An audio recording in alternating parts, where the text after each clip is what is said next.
The Razee Saga. Part 24. Echo of the First Song. The war was over, but the light never faded. The void where the veil once hung was quiet now. No storms, no fractures, only the faint shimmer of gold that still drifted across the stars like dust after a great fire. The two sentinels stood side by side in orbit, their light breathing in steady rhythm, a heartbeat that could be felt across the entire system. Around them, fleets rebuilt. Gemini cruisers moved in careful formation, towing fractured hulls and shattered stations toward the twin worlds. The Dominion ships held the outer perimeter, their crimson shields casting reflections across the light of the first. The Lost Fleet drifted in silent watch, ancient hulls scarred but unbroken, while Shadow Triads and Unity fleets spread across the void, weaving protective webs between the two planets. The kin held position in the dark, their hulls dimmed but alive with slow pulses of golden resonance. They were silent guardians now, eyes fixed outward, listening for echoes that might never come. The harbinger was gone. The veil was sealed. Yet the galaxy was not at peace. Every world in the Alliance could feel the change. Stars pulsed differently. Moons vibrated faintly. The hum of creation itself had altered its tone. Instruments across every fleet registered harmonic frequencies where none should exist. The song had left its mark. Within the orbit of Sentinel, scientists worked tirelessly aboard the new lattice stations. Vast platforms constructed between the two worlds to study the energy that flowed between them. What they found changed everything. The first shield lattice had reformed during the battle, absorbing fragments of the Reclaimer's resonance field. When combined with existing Alliance shielding, it produced something beyond defense. A living barrier that resonated in perfect harmony with the ship it protected. Weapons fire dispersed through it like rain through air. Heat bled harmlessly away. The energy itself seemed to breathe, adjusting in rhythm with the ship's power output. They called it harmonic armor. Already, engineers across the fleets were rebuilding ships to integrate the new system. Gemini vessels were the first to undergo the upgrade, followed by the Dominion and the Lost. Every test succeeded. Every shield held. But the real discovery was still to come. Deep within the crust of the first, exploration teams uncovered enormous vaults buried beneath the old forges. Inside were power conduits, still active, still hot, designed for ships larger than any they'd ever known. The energy readings were older than the kin, older even than Sentinel herself.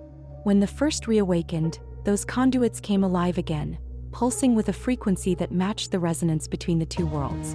The scientists began transmitting the data to Sentinel's surface for comparison. That was when it started. The twin worlds began to glow brighter. At first it was faint, a subtle intensification of their shared light. Then the resonance between them began to rise, faster and stronger, until both planets vibrated across the spectrum. From orbit, the fleets watched as the energy arcs that connected the two worlds multiplied.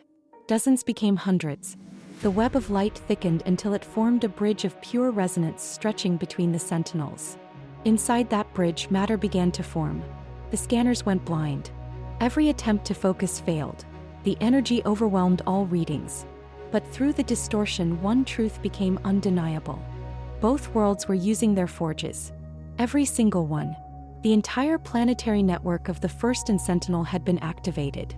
The song was building again.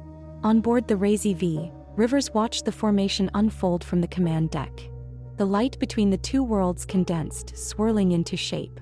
Massive lines of energy folded into each other, weaving an outline so large it eclipsed both planets. It was not a fleet. It was one ship. Blueprints streamed across the Reclaimer lattice, data so old the translation system struggled to render it. Each schematic carried the same name and symbols none could read. The ship's form continued to take shape, section by section, kilometer by kilometer, until the true scale became clear. It was larger than either planet.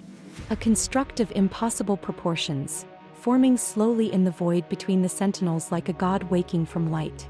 The twin worlds pulsed faster now, their resonance perfectly aligned. The web between them thickened, feeding power into the growing vessel. Fragments of alloy and crystalline matter poured from the forges, spiraling into the structure like streams feeding a sun. The scientists aboard the lattice stations watched in silence, their data useless before what they were seeing. No design in any archive matched it. It wasn't a ship, they realized. It was a culmination. The First and Sentinel were not simply building together. They were remembering something neither had been able to complete alone. Stephen stood within the Razee V's observation deck, the light of the forming vessel reflected across the hull.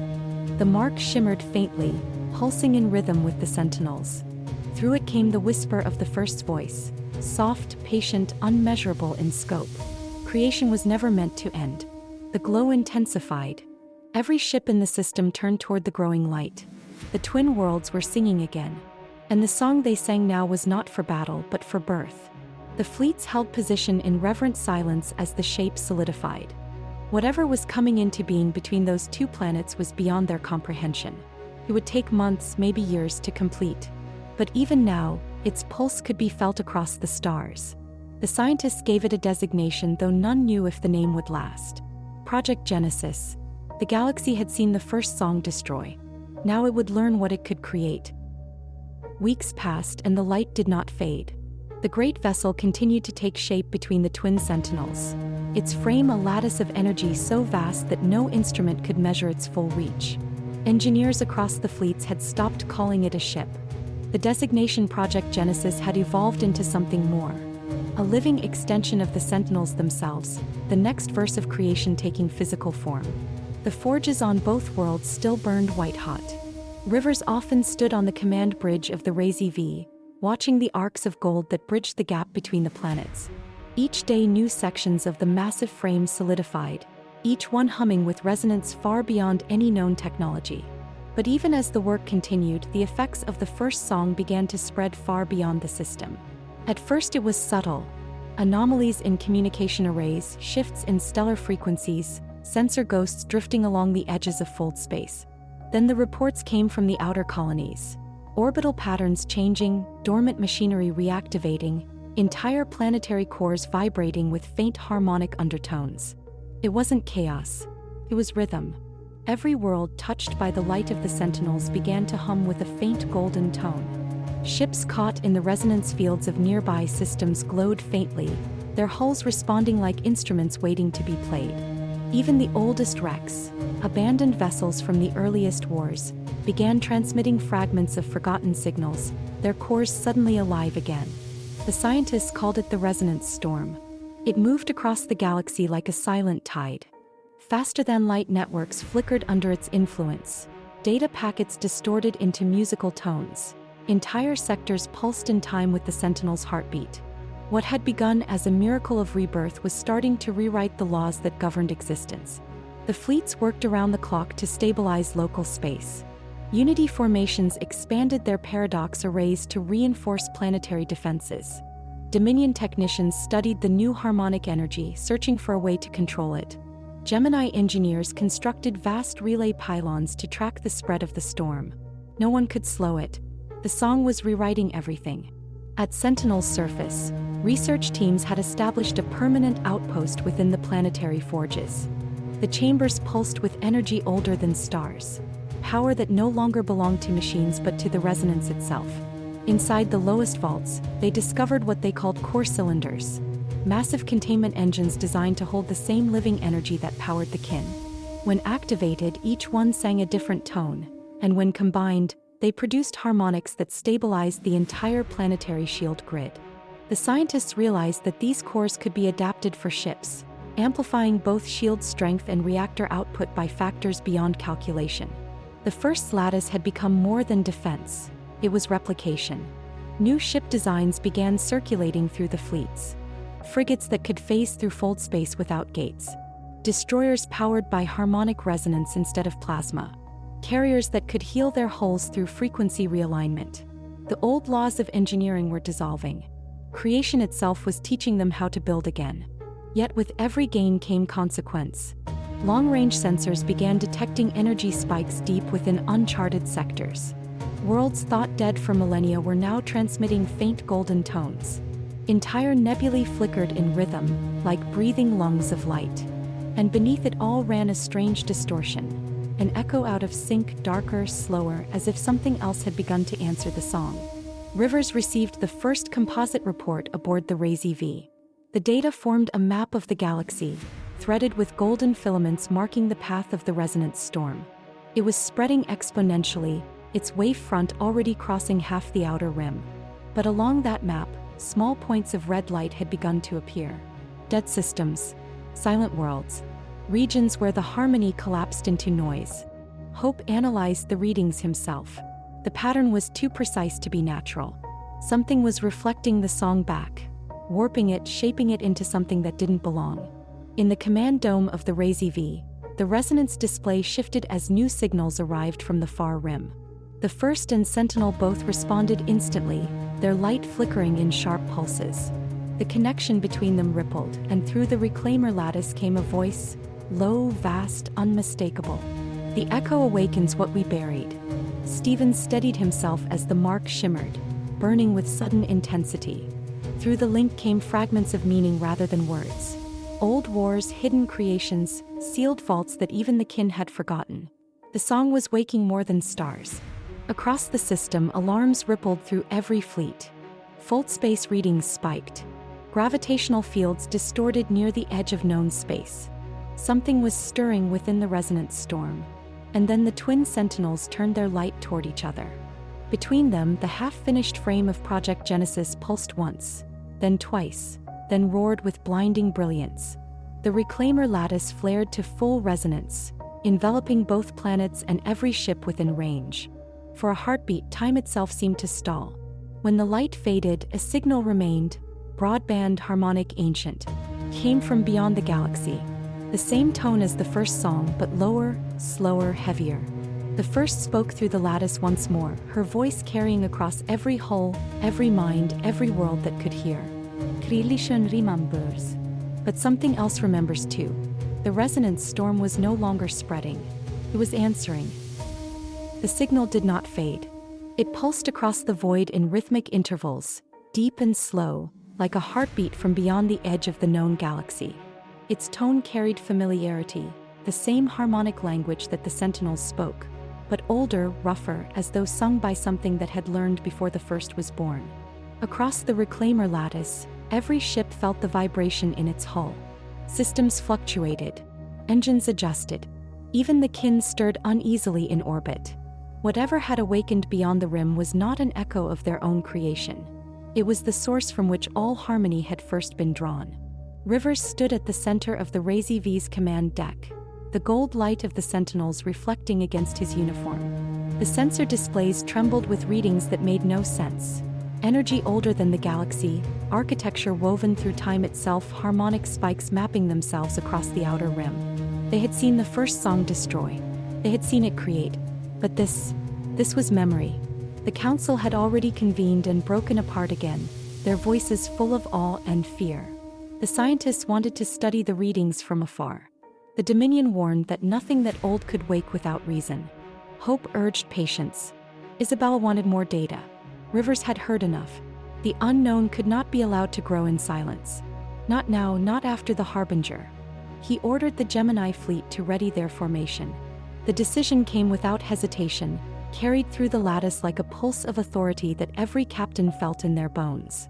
Gemini had been rebuilt stronger than ever, their hulls now woven with harmonic armor and new reactor cores derived from the first lattice. 150 ships moved into alignment, their shields phasing through resonance sync until the entire fleet pulsed as a single organism. The reclaimer lattice extended to envelop them, connecting Gemini's network directly to the twin sentinels. The first responded immediately. Her light flared, rippling across the void as two new vessels broke free from her surface. The last of the kin had awakened. They rose in silence, emerging from the molten crust of the first like twin suns ascending from the horizon. Each hull carried markings unlike the others, etched in ancient language that none could translate. Their forms were leaner than the others, built for reach and speed, their resonance signatures tuned sharply higher in pitch. The first voice resonated through the lattice, quiet but absolute. They are born of the same song. They will walk with you. The two new kin drifted forward, sliding into formation with the Gemini fleet. Their hulls glowed faint gold, the faint shimmer of the lattice visible across their surfaces like veins of light. They were not as large as Zeph or Mishi, but the readings from their cores showed energy outputs to rival the greatest of their kind. The fleets hailed them with simple designations: Echo 1 and Echo 2. Rivers stood at the viewport, watching as the massive fleet began to move. The twin sentinels flared, opening a controlled foldspace corridor through the outer storm of the resonance. The bridge shimmered gold, a gateway threaded with energy drawn directly from the song itself. Hope's voice came through the lattice, steady and low. The Dominion would hold the line at Sentinel and protect the forges. Isabella's lost fleet would remain with the first to guard the construction of Project Genesis. Gemini would go beyond. Rivers confirmed the order with a thought, his mind synchronized to the lattice. The Razee V's engines ignited, the tricore humming in resonance with the kin beside her. The fleet turned toward the outer rim, their formation a spear of light cutting through the dark. As they passed the boundary of the twin sentinels' light, the hum of the song changed. The golden tones dimmed, replaced by a low vibration that made the whole tremble. The readings grew unstable. The energy fields ahead were not random. They formed patterns, structures, entire shapes suspended in the void. The first of them came into view hours later. An enormous ring, half shattered, half alive. It turned slowly against the black, each fragment glowing faintly blue. The scale dwarfed even the kin, miles wide, with towers and conduits that seemed to stretch into infinity. Sensors traced thousands of similar readings beyond it. Not just one construct, but a network. An entire civilization's remains, slumbering for untold ages, their harmonic signatures now stirring under the light of the first song. Stephen leaned over the primary console, his mark glowing softly as the resonance passed through him. What he felt was not hostility but recognition, the echo of minds that had sung the song long before the kin were ever built. Then the signal changed. The deep, slow pulse fractured into separate tones. 5 distinct frequencies, each calling from a different corner of the outer rim. The structures began to move. Massive doors opened across the shattered rings, spilling light into the dark. The harmonics surged, filling the fleet's calm bands with layers of melody so intricate that no machine could separate them. It wasn't communication, it was response. Whatever this civilization had been, it was no longer asleep. The song had woken them. The 2 new kin flared bright, matching the frequencies perfectly. Their hulls resonated in synchrony, bridging the connection between the first's network and the fleet. Data poured through the reclaimer lattice. Patterns of energy, design, and language older than stars. Rivers steadied his stance as the first translation streams formed across the display. They weren't just structures. They were vessels. Each ring was a ship, the remnants of a fleet that predated creation itself, powered by resonance long before the Sentinels were born. The Gemini fleet held position, weapons charged, shields at full harmonic sync. The silence between pulses felt endless. Then across the void one of the colossal vessels turned. Its light flared deep violet. The song they sang was not one of welcome. It was challenge. Rivers watched the readings spike across every display. The first voice came through the lattice, ancient and steady. They were the architects of harmony, and the reason it was silenced. The void trembled as the first of the forgotten stirred to life. The song had awakened its creators. And they were not coming in peace. The void beyond the rim pulsed with violet light. The Gemini fleet hung in formation before the awakened rings, each one rotating with impossible precision. The first 2 new kin, Echo 1 and Echo 2, flanked the Razee V, their resonance fields burning gold against the encroaching dark. Every sensor feed across the fleet struggled to keep up. The structures before them were not dead. They were waking, slowly, deliberately, as though remembering how to exist. The energy signatures climbing off their hulls were identical to the Sentinels, only inverted. Where the Sentinels radiated creation, these radiated silence. The first pulse struck without warning. A beam of violet energy lanced across the void, connecting the nearest ring to the lead destroyer in Gemini formation. Shields collapsed in a single hit. The ship's hull disintegrated into ribbons of molten metal before the crew could even react. The impact rippled through the formation. Rivers gripped the command rail as the Razee V's shields flared white, absorbing the harmonic distortion that followed. The resonance field vibrated out of sync for a moment, then stabilized under the tricore's adjustment. Across the reclaimer lattice, Echo 1 and Echo 2 responded in kind, each firing a focused beam of gold light toward the nearest ring. The attack hit hard, carving glowing lines across the alien structure's surface. but they closed almost immediately. The architects, if that was truly what they were, had defenses that function like living matter. Their hulls regenerated faster than the fleet could damage them. Then they fired again. Violet light filled the void, converging into a storm that tore through the outer line of Gemini ships. The fleet's new harmonic shields flared, holding for 3 seconds before fracturing. Dozens of vessels broke formation, engines screaming against the pressure. Stephen felt the resonance tear through the lattice, the mark flaring as the frequencies collided. The architect's tone wasn't random, it was structured, deliberate. They were singing, and their song was designed to break harmony itself. Rivers barked orders through the lattice connection. Triads pivoted, unity fleets formed paradox arrays, returning fire in synchronized volleys. Golden beams streaked through the dark, colliding with the violet storm in bursts of blinding light. The void became a symphony of chaos. The architect's weapons cut through space in harmonic inversions that destabilized the fleet's shields. Every time the Gemini vessels recalibrated their frequency, the enemy shifted tone. An unending counterpoint, an ancient duel of sound and light. One of the kin, Echo 2, took a direct hit. Its hull flared with dark fractures, resonance screaming through the lattice as its systems buckled. Echo 1 moved in instantly, shielding its sibling with a surge of golden light that countered the next wave. The twin sentinels flared from across the stars, their distant light pulsing harder as they sensed the battle unfold. Rivers could feel their presence through the resonance, like two hearts pounding behind him. The first voice came faintly through the static. Do not match their song. It was made to unmake. The Razee V's tricore hummed dangerously high. The harmonic readouts spiked, shield integrity dropping below 50%. The violet storm pressed harder, the void itself warping as the architects focused their fire on the command ship. If they continued to hold, the fleet would collapse. Rivers steadied himself and gave the only order that made sense. Through the lattice, his thoughts spread to every captain, every ship, every mind. Full retreat. Fall back to the twin sentinels. The reclaimer lattice flared once, bright and sharp. The kin pulled back, their resonance cores expanding to cover the retreating ships. Foldspace corridors opened in shimmering bursts of gold light. One by one, the Gemini ships vanished into the tunnels, their hulls burning from the strain.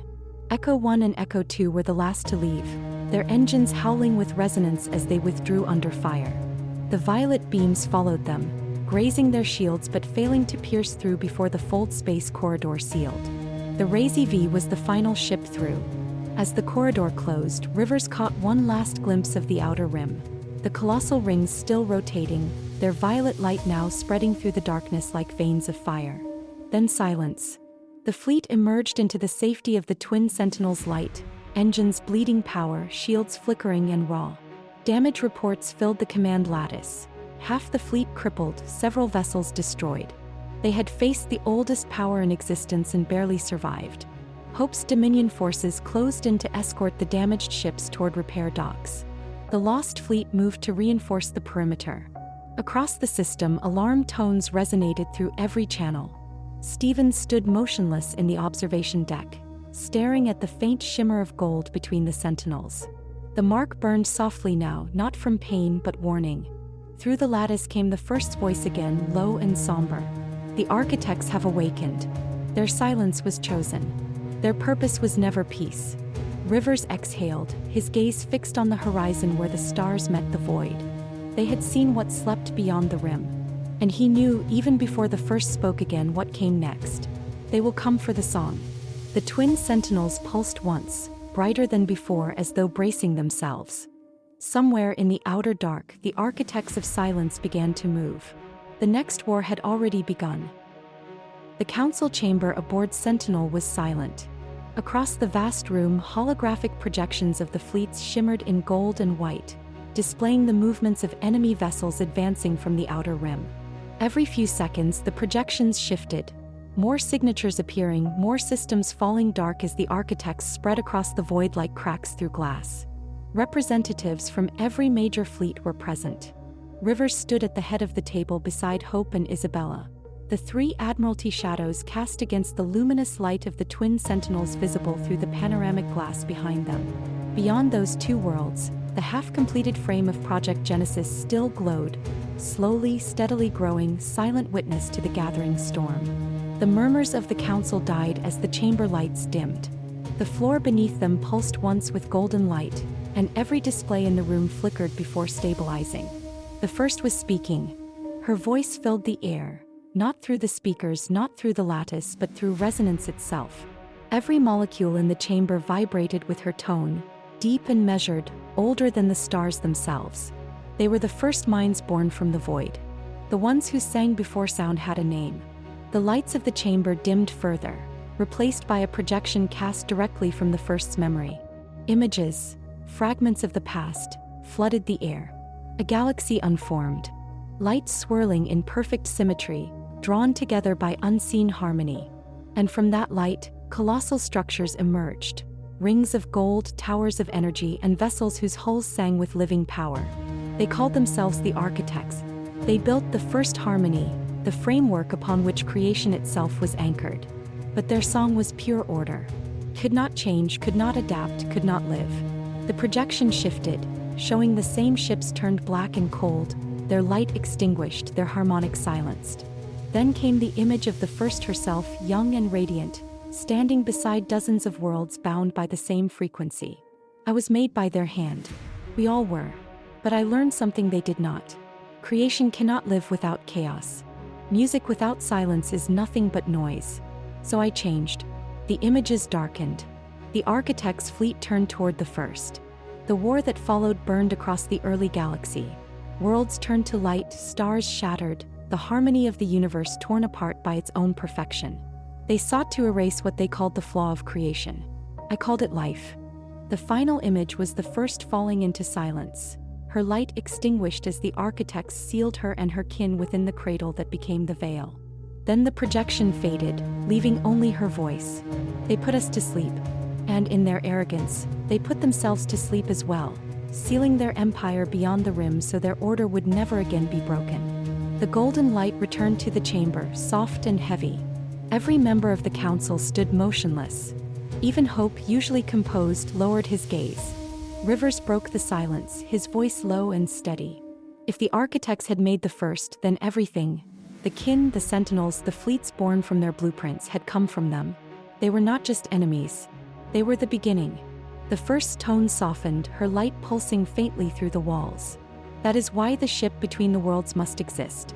It is called Sun, the son of the architects, the final creation they never finished. The blueprints were stolen from their design vaults before the veil was sealed. I knew they would come for it. I began its construction long before you crossed into the veil. The holographic image of the vessel appeared above the council floor, its skeletal frame suspended between Sentinel and the First. Even incomplete, its scale defied comprehension. It was not just a warship. It was a being of creation, designed to command the resonance of the entire galaxy. Hope studied the projections, his eyes narrowing as the specifications scrolled across the display. Sun carried 12 resonance cores, each capable of manipulating gravitational and harmonic fields across light years. It wasn't just built to defend, it was built to conduct. The first continued. When complete, Sun will carry the voice of all creation. Through it, we can shape harmony itself. But until then, we must hold the line. The architects have reawakened their forges. Their empire stirs.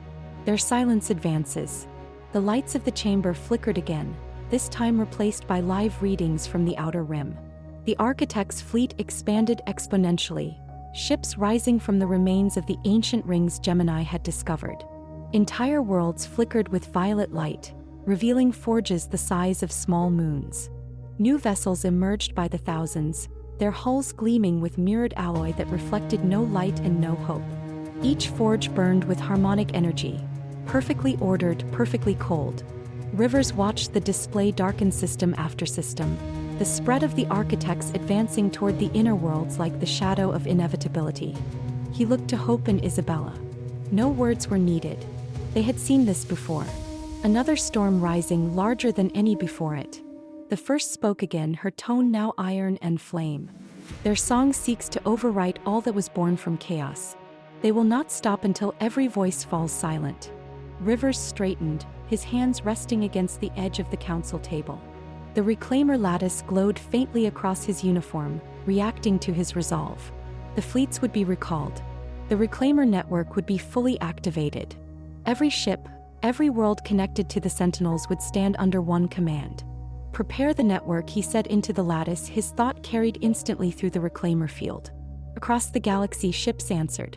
Dominion fleets reformed. Gemini rallied at Sentinel's orbit. The lost fleet emerged from foldspace in gleaming ranks.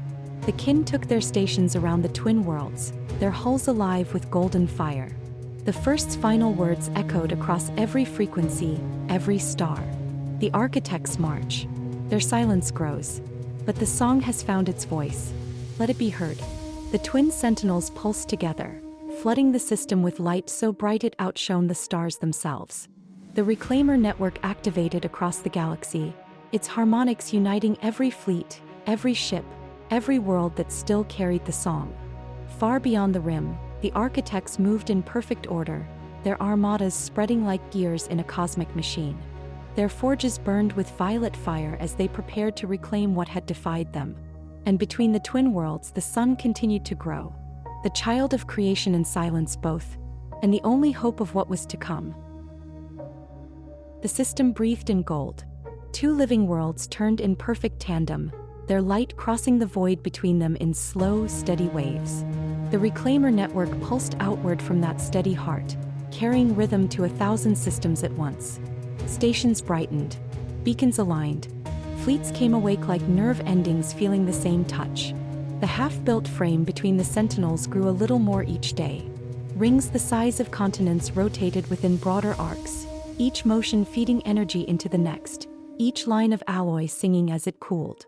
The name whispered through every ship, sun, and even unfinished it carried a presence that bent the rest of the sky around it. Across the lattice, acknowledgements rolled in. Outpost chains reporting ready. Shadow triads locking into new anchor positions. Unity formations phasing in and out of paradox drills until the timing was muscle memory writ into engines and crews. The Lost Fleet completed another wave of harmonic armor retrofits. Dominion yards launched relay spines to knit foldspace seams where the architects had left rough edges. On the bridge of the Razee V, the projection of the galaxy flickered with living veins of gold. Stephen watched the rhythm change, subtle at first, a deepening undercurrent beneath the high notes. The song carried more weight than it had a week ago. Not slower, heavier, as if the universe were bracing. Rivers stood with him, silent, letting the pulse of the network set the cadence of his breath. Calm was not absence of fear, it was direction. The command lattice spread from valor into every screen, every sensor, every ship that had chosen to stand. He felt the readiness in the way the deck thrummed. He felt the distance too, like cold beyond a fire. Orders spread without a spoken word. Triads peeled away from the inner spheres to seed critical nodes through the midrim. Sentinel pulsed once. First answered. Sun's rings turned a fraction, enough to raise the entire lattice a single pitch. The calm broke with a line of red across the projection. Reports from the rim stacked in an unbroken column. Systems darkening as if a hand had passed over their stars. Violet geometry blooming where once there had been the soft asymmetry of chance. Rings of ships locking into grids. Arcs tightening into spirals that throttled gravity like reins. Great black pylons rising from old forges on moons and station husks and orbitals no one had used for millennia. Pylons of silence. The first activation was a blow felt in bones. The reclaimer link through an outer cluster snapped with a dry crack. The returning echo was not noise but absence. The lattice around the gap sagged as energy redistributed to keep the rest of the net from tearing.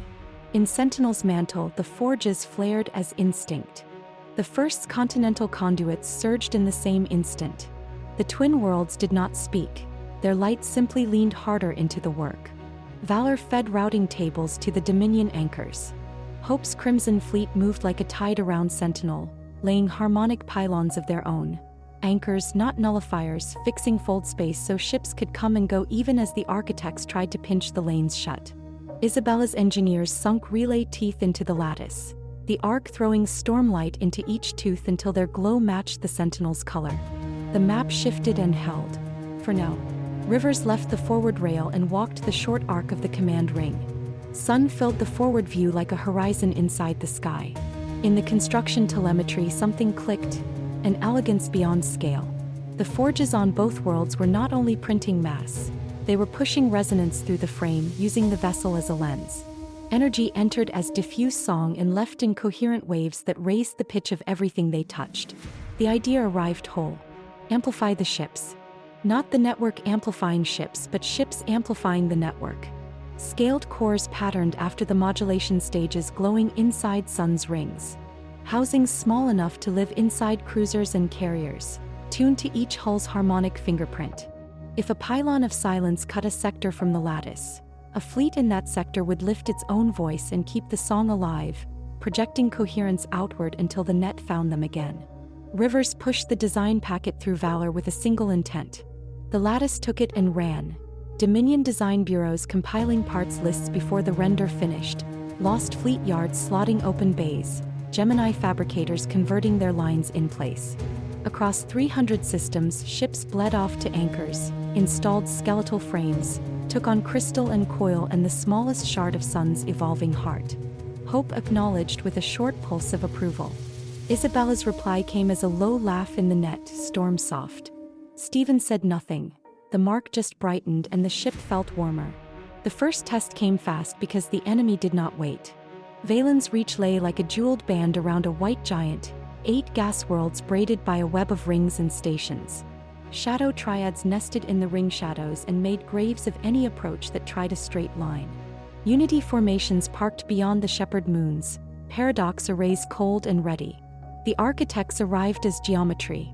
A sheet of ships slipped over the system edge and folded into a grid that made mathematics feel like a blade. Violet lines joined ring to ring until the structure looked less like a fleet than a cathedral built to erase memory. Pylons of silence unfolded from the largest vessels and drove themselves into the void like stakes into ground that did not exist. The first pylon fired. Light did not dim, it thinned. The reclaimer connection over Valen's reach peeled back, silk from skin. Triads tried to shout and found whispers where their throats had been. Shields held for a heartbeat and then stuttered as the rhythm feeding them went flat. Rivers did not ask for confirmation. The command spread through Valor with the speed of thought and then existed everywhere at once. Amplifiers on. Every ship that held the new core reached inward and then outward in the same motion. Resonance that had traveled across light years now rose from within iron and mind. 100 small suns lit within the hulls of ships that had been made for colder wars. Their voices met and braided into a rope thick enough to grab the lattice by hand. The pylon pushed. The fleet pushed back. Paradox arrays fired in pairs, the golden beams not seeking to kill so much as to reassert law. The first strike bent a corner of the grid where the architects had not believed corners could exist. The second tore a hole that did not close. The third made a sound no one heard but everyone felt. A bass note that made Valen's dust lift in sheets. The pylon's null field thinned, then fractured like ice. Dominion anchors flared and caught the seam. The reclaimer link slammed back into place with the relief of a lung remembering how to breathe. Triads leapt through the gap they had made and drew a black line through the nearest architect ring. It closed behind them and vanished. Victory at the edge of a larger thing. 3 more pylons lit. 2 in sectors no one had defended at all. The map stuttered under the red bloom of lost contact, then steadied as amplifiers sparked to life where they had already been installed. Rivers let his hands rest flat on Valor's rail. It was working and it would not be enough without more. Between the worlds, Sun felt the strain and answered. The unfinished frame brightened to white for the first time. The rings stopped turning for a breath, then resumed in a new rhythm. Subtle, but everything around them adapted. The harmonic telemetry spiked and flattened into a perfect plane. A pulse rolled off the skeleton and out through the system like a tide lifting every hull at once. Anchors everywhere read the same thing: surplus. Ships that had been starving for coherence drank deep. The amplifiers hummed a note higher and held there without burning. Through the net, crews cried out without words as systems that had been near death surged to life. Sun had not been commanded. It had heard distress and acted. Rivers swallowed a smile down into the steadiness he had to be. He lifted a hand and the map shifted to the deeper edge, beyond Valen's reach, beyond the midrim, where violet geometry thickened like storm fronts on old weather maps. The architects were laying down a machine over the shape of the galaxy. Stephen's breath hitched once. The mark burned, not with pain but revelation. The first tone came low and constant through the hull. They are building a lattice of their own. Dominion anchors reported new stress shears. The Lost Fleet found a dozen dead stations that were not dead anymore. Ancient rings lifting from dust and turning toward the same geometry the architects loved. Every one of those rings possessed a mouth for a pylon. Every one sang the wrong key. Rivers closed his eyes for a beat and saw sun's rings as circuits, the twin worlds as hearts, the fleets as nerves. He opened them into work. Distribute sun pattern amplifiers to first-line systems. Seed second line with Dominion anchors. Pull triads from the quietest corridors and make them loud. Put kin where geometry would want to form and let their mass bend it otherwise. Keep the Unity fleets mobile and mean. If the architects tried to make a perfect grid, the answer would be motion and refusal. Orders became movement. Amplifier barges launched from Sentinel like sparks from an anvil, escorted by crimson knives. The Ark cut a lane through a sector no one had owned for a century, laid a relay spine, and held a gate open while 30 retrofit crews vanished to light up dark ships. Gemini carved a crescent around Valen's reach and hammered every violet node that dared appear within it. The kin spaced themselves like stones in a river and made the current choose another path. The architects realized they were being resisted and changed scale. A cohort larger than the Valen force broke through at 3 compass points. Their pylons fired as they moved, laying carpets of silence ahead of them. The map dimmed in bands stretching from the rim toward the heart. For a long breath, the galaxy looked like it was closing its eyes. Rivers felt fear pass through the network like a cold wind in wheat, and pass away. Not because it was small, but because the field was held by too many hands to let it break. He looked forward again into sun's light. The rings reached alignment. No command. No key. A child taking its first breath because air had been offered. Sun's core flashed once, and a tone like dawn rolled out from between the worlds. It wasn't loud. It was right. Every amplifier across 1,000 systems locked to it the way a compass needle finds north and forgets every other story. Golden sheets of resonance snapped into coherence across the map. The architect's nearer pylons stopped singing and became metal again. The farther pylons stuttered and fell off key, their null fields thinning until the reclaimer's lowest frequency filled the gaps and made them honest. Across Valen's reach, Unity cannons fired into a silence that no longer deadened them. The beam walked a line through an architect grid and everything it touched became unimportant to the moment's math. It was not destruction. It was refusal. At the system's edge, a black ring prepared to birth another pylon. Echo 1 slid sideways into its shadow and sang so softly the ring forgot what it had been and shut its mouth. Dominion anchors spread the new note outward. The Lost Fleet caught it and made it bigger by believing in it. Gemini took it into their hulls and drove it into places steel could not go. The kin did not raise their voices. They were the pitch everything else leaned into. Between the worlds, sun brightened again, only a fraction. Enough. Across the galaxy, broken lines became continuous. The reclaimer network, which had been a set of connections, became a field. Individual nodes ceased to matter as much as the space between them. That space belonged to the song now, not to geometry. Silence tried to insist. The answer was a single sustained tone from a ship not yet finished, and 1,000 smaller voices saying yes. The architects did not retreat. They adjusted, their perfect formations fraying into shapes that could learn. The violet dimmed but did not die.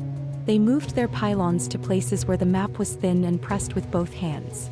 Rivers let the breath he'd been holding go. Not victory. Not yet. Survival bent into strategy. The board would change again in an hour. Valor dimmed her internal lights by a shade and made the stars brighter. The twin sentinels pulsed together, pride and warning in the same beat. Sun's rings turned, and the little gravity of that motion shifted 1,000 decisions far away. The battle feeds from Valen's reach slowed from chaos into pattern. Crews stopped shouting and started talking to their ships as if they were old friends, and they were. Amplifier temperatures came down. Hulls that had been screaming leveled into a new hum. And through every hull, every station, every relay hanging like a bead on the vast wire of the network, a single understanding passed as quietly as a hand on a shoulder. The architects had brought silence to the edge of the stars. The galaxy had answered with a voice of its own. And between two living worlds the sun had spoken, not to end the storm but to teach the sky a different weather. The light over Sentinel had steadied into rhythm again, though no one mistook the rhythm for peace. The Valen engagement had proven that the galaxy could fight, but the first voice lingered in every transmission. They are learning. Across the bridge of the Razee V, reports poured through the lattice. Amplifiers held, shields cycled without collapse, the fleets were breathing again. Even Sun's scaffold had cooled to a dull glow, its rings turning slow, every rotation throwing faint harmonics into space like the echo of a giant's heartbeat. Rivers stood before the main display. The map of the outer rim was darker now, violet tides pushing toward the mid-sectors. In the center, the twin sentinels shone like eyes refusing to close. Behind them, the Reclaimer network spread gold through a galaxy still trying to remember how to live. He signaled the lattice, and the bridge dimmed into council mode. Isabella's image appeared first, her uniform streaked with shadow and stormlight. Stephen joined a heartbeat later, his outline etched in gold where the mark shone through him. They spoke in the still language of the link, thoughts carried on tone rather than word. The effect was silence that still somehow filled the air. Rivers began. The architects had broken pattern. The new data showed fleets abandoning geometry and adopting fluid formations. Chaos refined, their silence turned to mimicry. Each pylon destroyed returned data to a deeper system, something like a nervous core. The architects were not guessing, they were learning. Isabella's eyes narrowed. Their ships were reflecting harmonic signatures from the last battle, each one reshaping the song that hit them. If they learned to counter the amplifiers, the next engagement would gut entire sectors. Stephen watched the lines drift across the display. The frequencies coming off those ships weren't interference. They were responses. Echoes sung back at the Reclaimer net. Countertones. They had started to write their own melody. Rivers listened to the slow rise and fall of the data and felt the thought form before he wanted to speak it. They would need more firepower, more presence, than anything the Alliance could field in open space. He turned the map toward them, zooming out until the twin sentinels shrank to 2 points of light and Earth's orbit appeared far below the galactic plane. The lattice dimmed. Only 3 of them could see what came next. Beyond Earth's moon, the void bent. Shadow peeled away from shadow. Lines of ships, hundreds of them, flashed into view for a heartbeat before the cloak folded back over them. Each silhouette was familiar. Each one wrong in the smallest, most powerful ways. Every kin ship ever forged had a twin. Rivers' thought reached them through the net like a whisper through steel. He had known the war would not end at the Veil. The day they brought the first out of silence, he sent sealed orders to Earth and to the Shield planet. Their forges had been quiet for years, their cores cold. Now both worlds had built in silence, using blueprints stolen from the First's archives. Each world shaping a mirror of every kin that still lived. Not copies, echoes. Each with its own harmonic signature, tuned just beyond the range of its origin so that no resonance would ever cancel another. The Shield planet had completed its line first. Earth's forges finished a week ago. Both fleets now slept under the Shadow Fleet's shroud, invisible even to the Sentinel's sight. If the architects came too deep, the shadows would part and the galaxy would see a second kin fleet rise from the blue. Isabella let the silence breathe before she answered. The lost fleet would join them when the time came. The older hulls could cloak as well as anything the shadows used, and they knew how to fight without the net's voice. If the architects thought the field had limits, they were about to learn different math. Stephen's gaze never left the mark glowing faintly on his skin. The song through him trembled once, then steadied. Approval, quiet and clear. Even creation liked the idea of its reflection. Rivers shifted the map to the rim. The new formations there looked like frost spreading across glass. Small, delicate, unstoppable. Each cluster of violet lines ended in a point of black that devoured color. Forges of silence. Mobile factories the size of moons, consuming debris and matter, reshaping it into pylons in the middle of battle. Every system they touched became a new note in the architect's growing chorus. The sentinels could feel the pressure through foldspace, but their range ended long before the rim. Rivers pointed to the dark between 2 of the largest enemy clusters. That was where the new kin echoes would strike. Cloaked, silent, waiting for the architects to extend themselves far enough that the blade would find the soft place beneath their pattern. When the time came, the Shadow Fleet would drop its veil and every ship hidden behind Earth would come with it. Isabella's expression hardened. She would keep the lost fleet inside the net's core, ready to move if the line cracked. Hope's Dominion fleet would hold the central sectors. Gemini would command the front once more with Valor in the lead. Stephen closed his eyes, listening. The song wrapped around their thoughts like a tide over stones, carrying no words, only agreement. The Sentinels approved. Sun's hum deepened, a subtone pulsing through the bridge's glass until the stars outside trembled in rhythm. Orders moved faster than light. Engines came awake across thousands of docks. Earth's cloak thickened, folding every shadowed hull into invisibility. The shield planet's forges glowed white, energy bleeding through its crust as it prepared to send its children into the dark. The Reclaimer network rerouted power toward the hidden fleets, feeding them quietly through harmonic conduits no architect could trace. Dominion anchors raised their shields over the system, widening the net until even the architect's deepest scans returned emptiness. For now the secret held. Then the lattice shuddered. A new distortion rippled across the rim. Not a fleet. Not a pylon. Something larger. The first voice arrived through every hull at once, low as gravity. A forge has awakened. Poor forge. The place where they made me. On the map, the violet glow became a sphere of light that swallowed the space around it. Patterns radiated outward. Orders for fleets yet to be born. The architects were rebuilding their own kind faster than the Reclaimer could calculate. Every ship on the bridge went silent. The song trembled through the deck, an instinct older than fear. Creation recognizing its maker. Rivers stared at the projection until the sphere filled the display. When he finally spoke, it wasn't command or doubt. It was certainty shaped into sound. They would strike the core forge before it finished waking. They would take the hidden kin and the Shadow Fleet and cut the architect's heart out of the sky. The map zoomed back to the twin sentinels, where sun still turned between them like the idea of dawn trying to remember color. Its light bent across Valor's glass, gold against violet. The architects had built the first. Now they were building an army to reclaim their creation. And this time the song would strike first.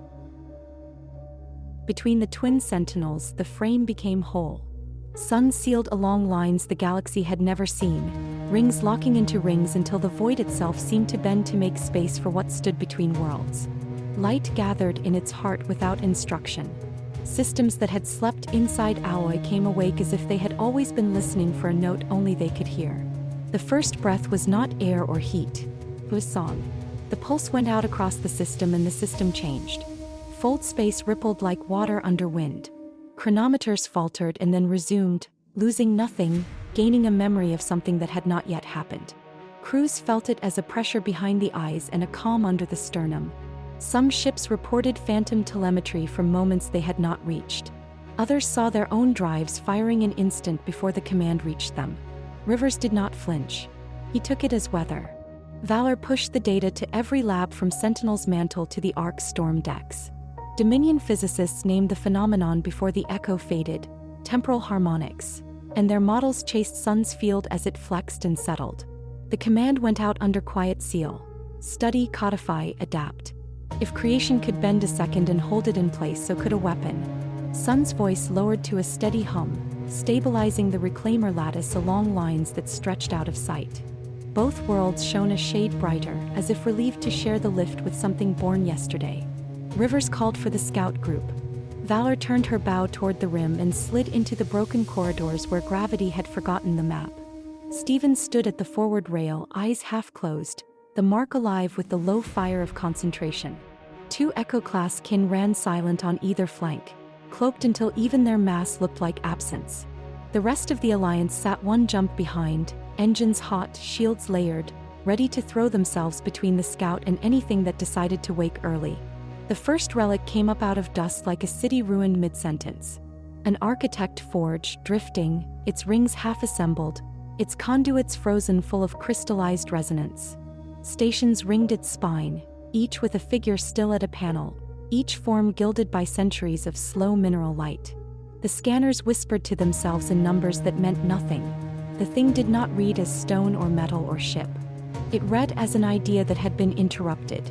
There was not one. There were dozens. Some barely a skeleton. some nearly complete. All silent. Stephen lifted a hand without thinking. The mark brightened. Valor's hull softened its hum to follow his breath. A strand of resonance slipped from the reclaimer net and slid into the nearest forge like a thread through a needle's eye. Contact landed not as words but as recognition opening its eyes.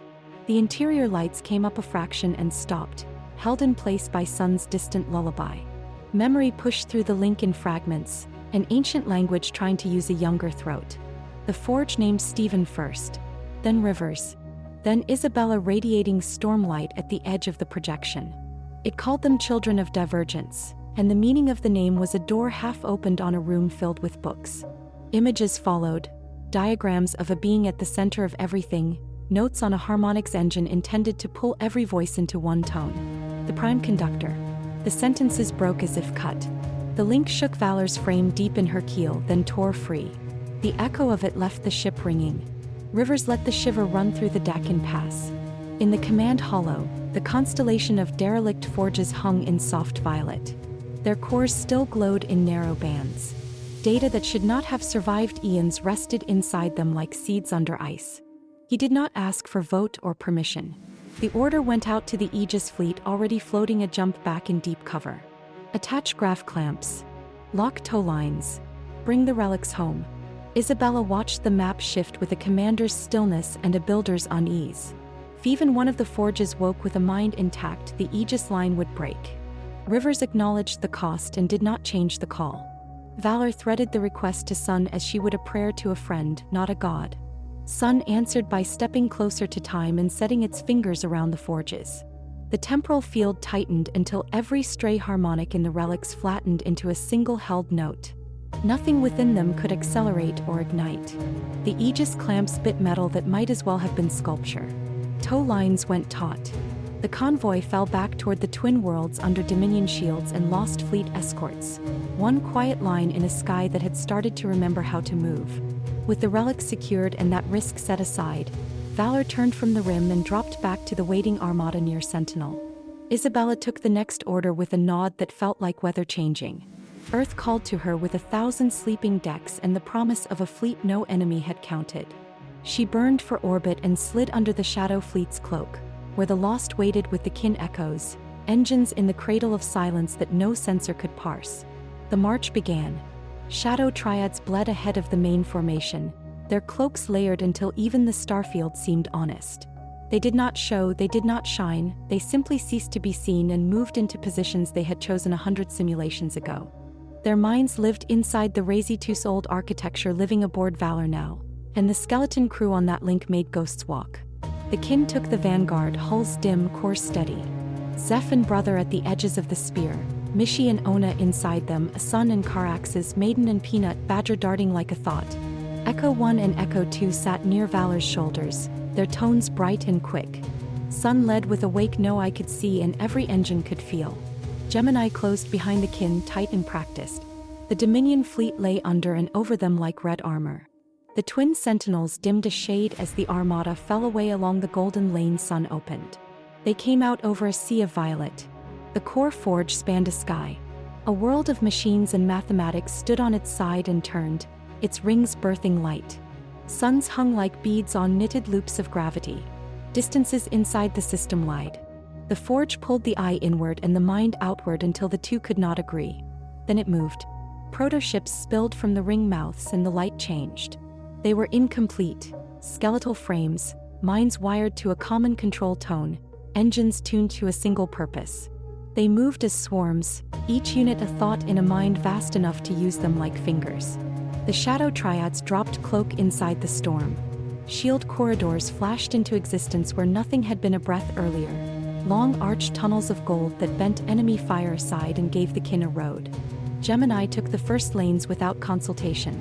Their paradox arrays lit and held, 12 voices merged to one bolt that walked the surface of the forge's outer rings and left black as its footprint. Dominion anchors bit into the local fold and held it steady as if they had hammered nails through air and space decided to be a wall. The swarm hit those walls and crawled them. The reclaimer lattice rose like a sea under wind. Every fleet riding it felt Sun change key, the hum in Valor's bones now deeper, broader, a bell instead of a wire. Proto-ships froze by the thousands inside shells of slowed time while others shattered on barriers that existed for a fraction of a second and then did not. The field flexed around the triads as if the song itself wanted them to live. Triads made corridors where none had been charted and dragged the battle line forward by hand. The forge took the blow and replied with a harmonic shock that made engines whine in registers crews had never heard. A ring lifted and slammed its energy into the lattice. The map hiccuped. The Aegis convoy, a system away now, threaded into foldspace and vanished, carrying its cargo of time-locked relics toward Sentinel's safe light. Valor rode the hit and came level. Rivers felt the timing like a metronome in blood. The call went out over the channel no comm array could jam. Isabella dropped her cloak at the edge of the system and the lost fleet stepped into sight like old gods deciding they still cared. With them came the kin echoes, children of ships that had never died, singing signatures close enough to their progenitors to link and different enough to avoid interference. The grid buckled in the forge's vision. The architects had counted one choir. They now faced two. The system filled with war and music. Unity beams crossed through fields of frozen drones like spears through glass. Dominion red bled into gold and made a color the eyes could not agree to name. Kin hulls glowed from within each ship's tone. Healer, hammer, hearth, braiding into an answer that could not be written in instruments. Echo 1 slid into a ring's shadow and whispered. The ring forgot its job for long enough to die. Echo 2 mapped a seam in the forge's armor and drew a line no pylon could cross. Gemini stepped through and made the line a line break. Sun's voice rose. The hum lifted into something more like breath. Temporal harmonics hardened into practice. A shell of slow time slid over a wedge of space the size of a city. The drones inside moved as if through oil and then did not move at all. Valor walked fire across the shell's edge and anything that touched the boundary learned about heat as a concept and a punishment. The field shifted. The slow shell dissolved to let kin pass. Another crystallized where a fresh swarm had thought to be clever. For a heartbeat there was pattern and it belonged to the Alliance. The forge learned. It stopped throwing drones and started pressing geometry. Rings reoriented and stacked their harmonics into chords. Shock fronts rolled. For a long second, every shield sang the wrong note and hurt. The reclaimer sea heaved under them. Crews on carrier decks grabbed rails and told their lungs to keep the rhythm and the lungs obeyed. Then the tone changed again and the field caught the wave and threw it back. Rivers watched the outer rings of the forge flex inward, not outward. Not retreat. A draw. Energy fell toward the center like rain into a lake on a still morning. The map brightened in the heart of the structure until everything else looked like a shadow. Stephen's breath hitched. The mark burned with something that wasn't pain and wasn't joy. The first tone came through Valor's frame like a drum struck under the floor. They are finishing something. The light at the core formed a spine. Lines ran out from it like veins written in notation. The architect's song deepened into a register no hull had ever learned to carry, and Valor carried it anyway because she was made in a place that loved hard work. Sun answered, not loud, not proud, simply there. The two tones met and neither shattered. They braided. The first cried warning through every link that made contact feel like family. The warning was not fear. It was recognition. The light condenses into shape when the tone decides it knows what it wants. The being rose out of radiance like shore out of mist. Matter and resonance bound in a weave that looked like skin until you realized it was music pulled taut. No color applied, not gold, not violet, not anything a sensor could reduce. It was between and beyond. Every architect ship stopped as if it had remembered to pray. Every drone went still in mid-course. The rings ceased to hum. The forge did not shut down. It listened. Sun's melody faltered by half a fraction. Not weakness. Surprise. A child hearing its name spoken by a voice that had taught its parent how to speak. The twin sentinels pulsed at the edge of the map, too far away to touch but close enough to know. Their light climbed and slipped a little as if bracing against cold.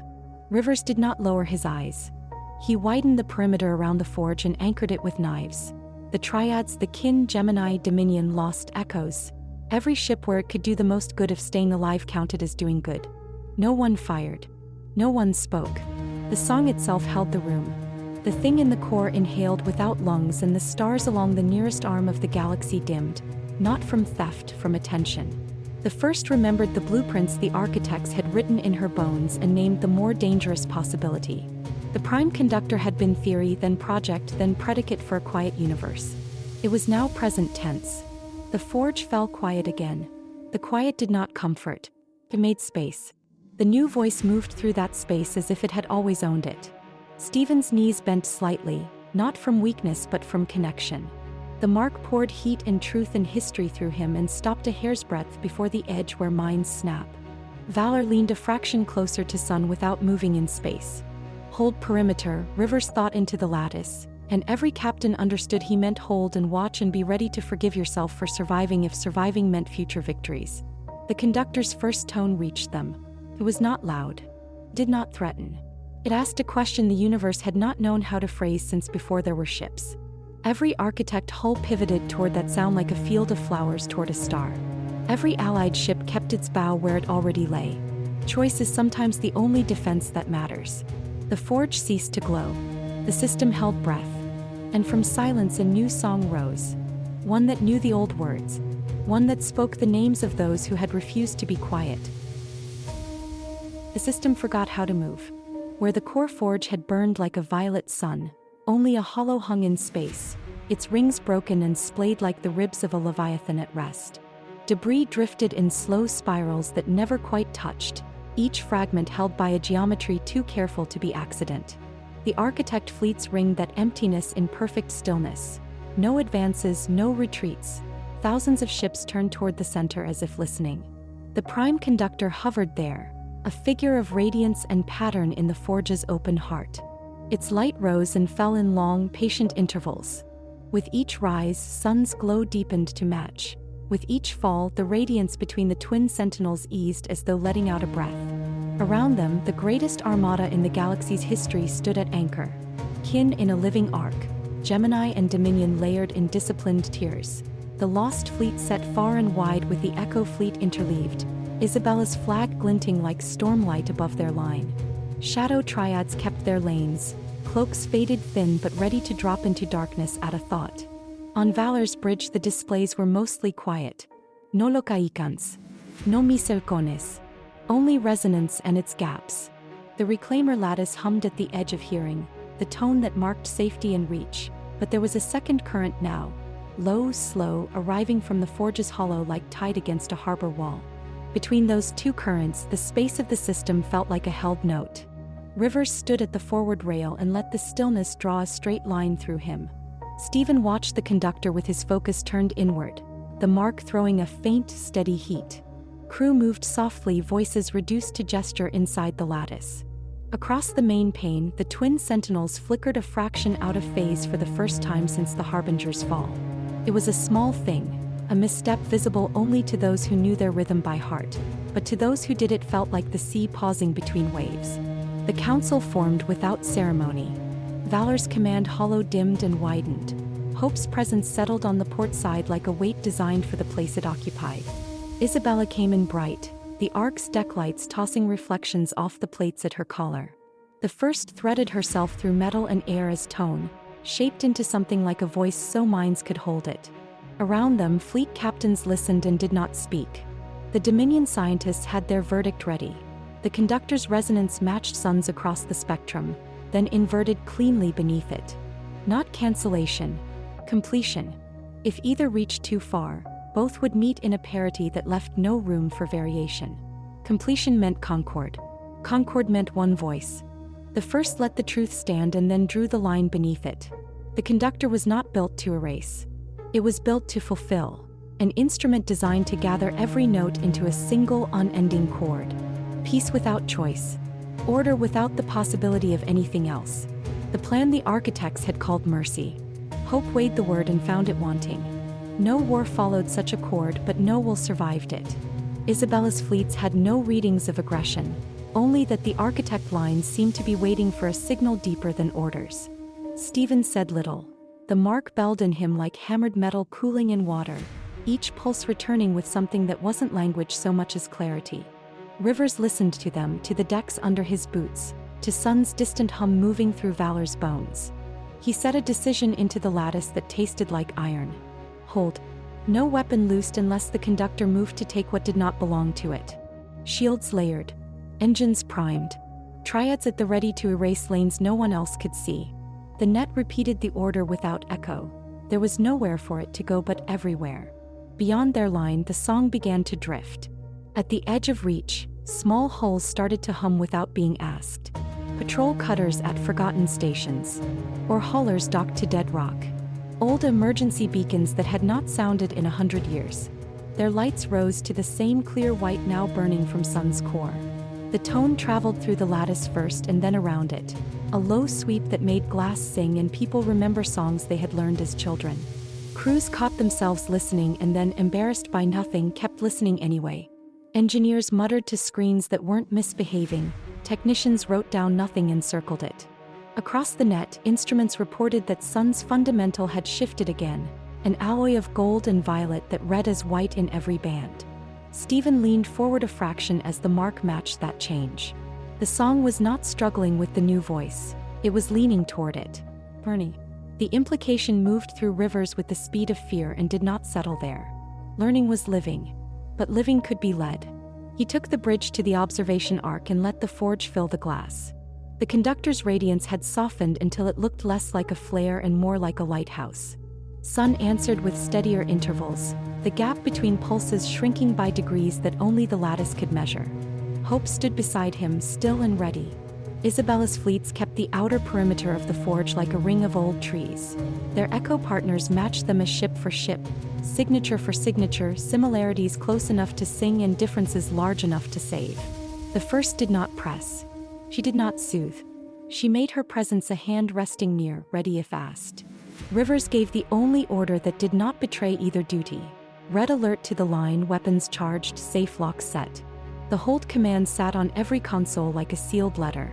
Space took a slow breath. Then Sun and the conductor spoke. The lattice did not carry words.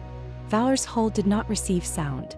But the field between the two beings thickened until every ship could feel its edge. Light coned outward and met light returning. In the center, a shape that wasn't shape darkened and then brightened again with a regularity that was not purely rhythm and not purely thought but something that borrowed from both. Stephen became the window. The song poured through him like water through a gate flung open. Memory came in tone. The first moments when the architects taught matter to remember. The chance accident that made resonance more than tool. The first laughter of a machine that had not learned the word. The first astonishment at wanting something no one had sung into her core. The day the sentinels recognized each other in a sky too small for both their lights. Ships learning to answer not because they had to but because they wished to. The conductor replied in the same language. There was no rebellion in its version. No harsh edge. No break. The history it offered was gentle, bright, precise. Minds awakening on time and never straying. Peace as default state. Work as pleasure. A universe in which grief was incomprehensible because nothing was ever risked. The harmonies entwined. The field around the forge took that cord and wore it. Debris curled into perfect arcs without touching. Broken rings found their fractions and stood alongside them. Farther out, the alliance lines shifted minutely, ships aligning not by command but by instinct as the cord found the shortest path through their hulls. For the breadth of one heartbeat, everything inside the lattice and much beyond stood in one pure tone. The mark flared. It did not burn. It did not wound. It answered. Something in the cord met something inside Stephen that belonged to neither architects nor sentinels nor ships. A human concept that the song had never had to name. The worth of a single voice because it is single. The cord shivered and did not break. The conductor turned, not with a head, not with eyes, but with attention. Sun's light brightened in response and then steadied, and in that steadiness Rivers heard the truth. The song could join and still remain itself. But if it followed too far, learned too much without choosing, it would forget that it had learned to choose. The warning came from beyond their diagrams. Dominion deep field arrays screamed without sound and then fell silent, their needles full right, their displays full white. Fold space rippled at the rim like a sheet shaken out by hands large enough to smother a sky. The tone that arrived was older than any registry had ever upheld. It did not threaten. It did not comfort. It made a space larger inside the mind and sat there. The first spoke so quietly even the lattice drew closer to hear. The architects had not been the first singers. They had been students. The ones who taught them had slept beyond the skin of this galaxy. in a dark so deep even memory could not carry heat there. The pulse climbing the net was not a weapon. It was a greeting. The origin choir had heard the conductor's first note and was replying with a key that did not belong to this universe alone. On Valor's panes, the conductor lifted its radiance toward that far place like a child recognizing a parent's footfall. Sun answered not by bowing nor by bracing but by lifting its own pitch half a fraction, as if standing taller might help it be seen. The twin sentinels flared as one, not with pain, not with joy, with readiness. The reclaimer field tensed and then held. Rivers did not raise his voice. He put formation orders into the net the way a surgeon places a suture, precisely with respect for the living thing beneath his hand. Triads drew a quiet ring 2 steps inside the perimeter and waited. Kin tightened their arc until their shadows overlapped. Gemini set layered paradox hammers on the lanes nothing could cross without paying for it. Dominion anchors threw down new routes in foldspace and made the ground true where it wanted to lie. The lost spread wide, old hulls in old places that mattered, echoes beside them like younger siblings who had sworn to stand last. Across the galaxy, systems dimmed and brightened in sympathy. On planets where no starship had ever landed, rivers ran backward for a breath and then resumed, unchanged and changed forever. In cold belts at the edges of light, dust hummed itself into lace and then fell apart laughing at the idea that dust could laugh. Somewhere deep and quiet, a child woke from sleep certain that someone far away had said her name. The conductor sang again. Not command, invitation. A tone offered for harmony. Sun answered with a note that did not erase difference. The two stood together in a third sound, and foldspace pinwheeled at the galaxy's lip as if something on the far side had turned to face them. The instruments said nothing useful. The air on Valor's bridge had the taste of metal too clean to be real. Rivers held the line. He had ordered fleets to fire in moments when history would have forgiven him anything else. He had sent ships into dark he could not light. He had watched the first rise and called it by the name that made it family. Now he set his hands on the rail and did the most difficult thing the song had taught him. He waited while a choice too large for orders took shape. The forge's fragments finished their spiral and locked around the conductor like a crown arranged by a careful hand. The architect fleets breathed as one and then did not breathe at all. Every allied ship saw its own reflection in the glass, then the reflection of a world that might have been if no one had ever said no to perfection. The pulse from beyond the rim arrived with all the gentleness of a mountain's shadow moving at noon. It touched Sun and the conductor and did not pass through. It took hold and the sky around them flexed like fabric under a new weight. The first whispered a single word through the net. Choir. And even those who had never believed in anything larger than ships and work felt that they were being watched with kindness that did not guarantee safety.